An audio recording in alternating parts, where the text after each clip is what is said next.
എല്ലാവരും തള്ളിക്കളഞ്ഞ ജോസഫ് എന്ന ആമേൻ ദൈവഭൃത്യൻ്റെ ജീവിതത്തിൽ സകല മനുഷ്യരും സ്വന്തക്കാരും വീട്ടുകാരും എല്ലാവരും തള്ളിക്കളഞ്ഞ ആ തള്ളിക്കളഞ്ഞ അവസ്ഥയുടെ നടുവിൽ ഒരു വലിയ ദൈവപ്രവൃത്തി തൻ്റെ ജീവിതത്തിൽ വെളിപ്പെടാൻ ഇടയായിത്തീരുന്നു.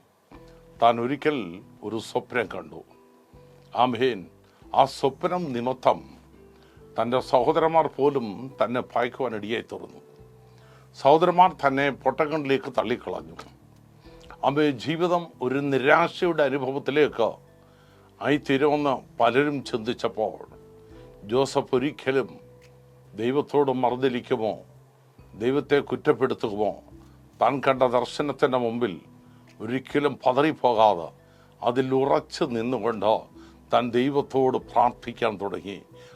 ഓരോ ഘട്ടങ്ങളിലും തൻ്റെ പ്രാർത്ഥനയുടെ പവർ എന്താണെന്ന് സ്വർഗത്തിലെ ദൈവം ജോസഫിന് വെളിപ്പെടുത്തി കൊടുത്തതുകൊണ്ട് ഒരു ഫറവോൻ്റെ ഗ്രഹത്തിന് തന്നെ മേലധികാരിയാക്കി വയ്ക്കുവാൻ സ്വർഗത്തിലെ ദൈവം തന്നെ ആക്കി വെച്ചതോർത്താൽ ഈ പകൽക്കാലം ദൈവമക്കളും ഓർത്തു നോക്കുക. ദൈവം എത്ര ശ്രേഷ്ഠകരമായിട്ടാണ് ജോസഫിനെ മാനിക്കുവാൻ കൊണ്ട് മിടിയെ തുറന്നത്. അപ്പനും സഹോദരന്മാരും ദേശക്കാരും എല്ലാവരും അവനെ ഉപേക്ഷിച്ച് കളഞ്ഞപ്പോൾ ഹാലിലെ പൊട്ടക്കിണറ്റിലും ഈ ബുദ്ധിപ്പേറിൻ്റെ ഭവനത്തിലും തടവറയ്ക്കകത്തും ഏകനായി കിടക്കുമ്പോൾ അവിടെയൊക്കെ ദൈവ സാന്നിധ്യം ഇറങ്ങി വന്നു. ജോസഫിന് ഒരു കാര്യം അറിയാം, എനിക്ക് ദർശനം തന്ന ദൈവം എന്നെ നിർത്തുവാൻ ശക്തനാ. ഇന്ന് ഞങ്ങളെ കേൾക്കുന്ന ആ പ്രിയപ്പെട്ടവരോട് ഞങ്ങൾക്ക് പറയാനുള്ളത്, ഈ ഹല്ലേലൂയ, ഒരു ദർശനം ദൈവം നിനക്ക് തന്നിട്ടുണ്ടെങ്കിൽ നിശ്ചയമായും ആർക്കും നിന്നെ തോൽപ്പിക്കാൻ കഴിയത്തില്ല, ആർക്കും നിന്നെ പരാജയപ്പെടുത്താൻ കഴിയത്തില്ല, ആർക്കും നിന്നെ ഇല്ലായ്മയ്ക്കാൻ കഴിയത്തില്ല. കാരണം ദൈവം തന്ന ദർശനത്തിൻ്റെ മേൽ ദൈവത്തിനൊരു പദ്ധതിയുണ്ടോ. ഹബക്കൂക്ക് പ്രവാചകന് പ്രകാരം വിളിച്ചു പറഞ്ഞു, ദർശനത്തിന് അവനൊരു അവധി വെച്ചിട്ടുണ്ട്.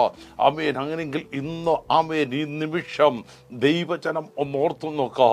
ദൈവം നിന്റെ ദർശനത്തിനൊരു അവധി വെച്ചിട്ടുണ്ടെങ്കിൽ അതിൻ്റെ സമയമാക്കുമ്പോൾ ദൈവം അത് പൂർത്തീകരണത്തിലേക്ക് ഒരു ദൈവവേദനയെ കൊണ്ടുവരുന്നൊരു ദൈവമാണ് ഈ നമ്മുടെ ദൈവമെന്ന് ഒന്ന് തിരിച്ചറിഞ്ഞ് മുന്നോട്ട് പോകുന്നെങ്കിൽ സ്വർഗത്തിലെ അപ്പന് നിങ്ങളെ വിടിവിപ്പാൻ ശക്തനായ ഒരു ദൈവം ഈ പകൽക്കാലം നമ്മുടെ ജീവിതത്തിലുണ്ട്.